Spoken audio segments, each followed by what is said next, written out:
abogado ako. Alam ko kung anong illegal at illegal. Alam ko kung anong actionable at hindi actionable. Hindi actionable ang maghabilin ka. Hindi actionable yun.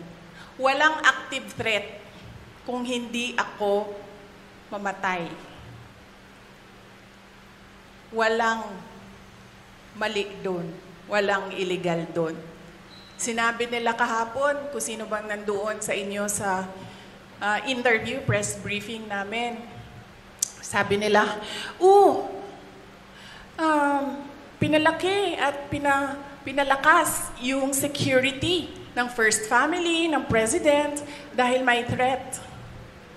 So ako, napaisip ako, nilalakasan niyo yung security niya? Ibig sabihin ba nun, papatayin na ako? Why for? Will you double the security? Diba? Itong mga dictators and oppressors, unfortunately, hindi sila magaling mag-isip. Basta lang sila tira,